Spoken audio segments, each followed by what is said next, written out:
Question principale. Je reconnais maintenant la chef du deuxième groupe d'opposition. Merci, Madame la Présidente. Pardonnez-moi d'avance les mots que je vais devoir prononcer, mais c'est vraiment nécessaire pour prendre pleine conscience du problème qu'on a en ce moment dans nos écoles. Selon une étude du chercheur Francis Dupuis-Déry, de plus en plus d'élèves se font traiter de salopes et de putes. Des enseignantes se font dire que leur place est dans la cuisine. Des drapeaux LGBTQ sont brûlés.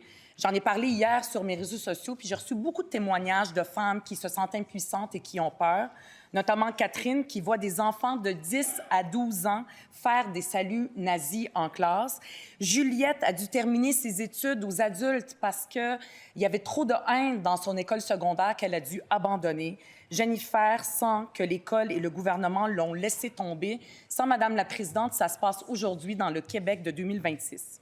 Je suis extrêmement inquiète de cette situation. C'est vraiment un retour en arrière que j'aurais jamais cru possible.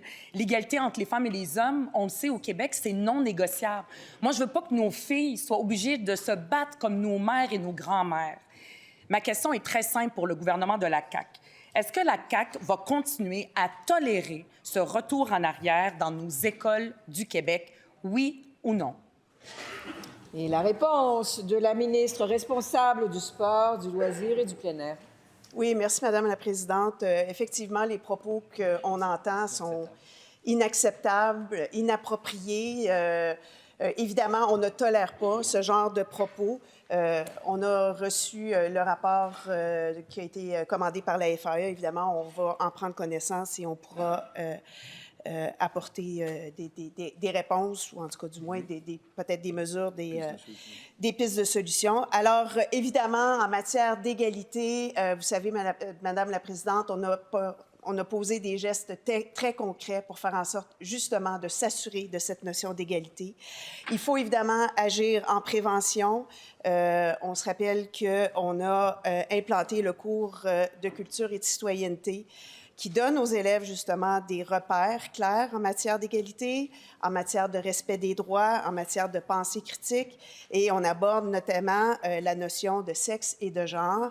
On se rappelle qu'il y a eu l'adoption aussi du PL 94 pour renforcer le principe d'égalité entre les femmes et les hommes dans nos écoles, de préciser les comportements exempts de violence et d'intimidation des élèves et du personnel scolaire. D'ailleurs, aussi dans ce rapport... Première, complémentaire. Madame la Présidente, j'entends absolument rien de concret. L'étude est alarmante. Si je me fie au bilan de la CAQ, tout ce qui a été fait, c'est imposer le vouvoiement dans les écoles. C'est ça la vision de la CAQ, ça s'arrête là, des formules de politesse. Ça va être quoi dans nos écoles puis dans nos classes qu'on va entendre? Hein? Ça va être respectueusement, madame, votre place est dans la cuisine? La réponse de la ministre.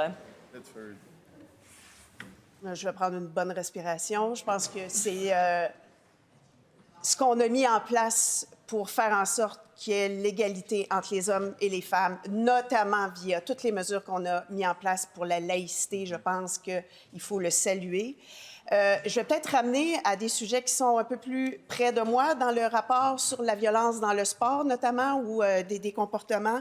Je rappelle que là aussi, on a agi en amenant la notion d'intégrité dans le sport, en donnant des recours, des ressources pour les jeunes pour pouvoir dénoncer des situations d'intimidation, de violence sexuelle, de racisme et tout ça. On va continuer d'agir. Il faut agir en prévention et je pense que c'est une responsabilité. Deuxième, complémentaire. J'aimerais ça donner une dernière chance à la ministre pour entendre quelque chose de concret. Elle dit on va agir, on va faire des choses. Il y a des propos misogynes, des propos homophobes qu'on entend aujourd'hui. C'est vraiment extrêmement inquiétant pour nos filles. Je veux pas que nos filles soient obligées de se battre pour les droits qu'on a aujourd'hui. Je veux pas qu'il y ait de recul au Québec. Je lui donne une autre chance. Les profs, les parents, tout le monde écoute la ministre, écoute le gouvernement de la CAQ. Je vois que ça va être le ministre ici qui va répondre. Je veux entendre une question concrète. La réponse du ministre de la Justice. Madame la Présidente, c'est ironique d'entendre Québec solidaire, alors que nous, du côté du gouvernement, on veut inscrire l'égalité entre les femmes et les hommes dans la Constitution du Québec, dans la loi des lois. Ils sont contre, Madame la Présidente. On veut faire en sorte, Madame la Présidente, que l'égalité entre les hommes et les femmes prime sur la liberté de religion. Ils sont contre. Le député de Maurice Richard nous dit il y a de l'intimidation, des menaces, des mensonges. On ne veut pas que ça se passe dans nos écoles, on ne veut pas que ça se passe dans notre société. Mais Québec solidaire, Madame la Présidente, font totalement le contraire quand vient le temps de prendre position. On a réglé le Code Bedford, on a mis des mesures pour favoriser la laïcité parce que nous, on n'accepte pas, Madame la Présidente, de séparer les petits garçons et les petites filles. On n'accepte pas ça. Au Québec, on n'accepte pas ça dans le système scolaire, puis on va défendre les valeurs québécoises. C'est pas Québec solidaire qui va réussir à faire ça.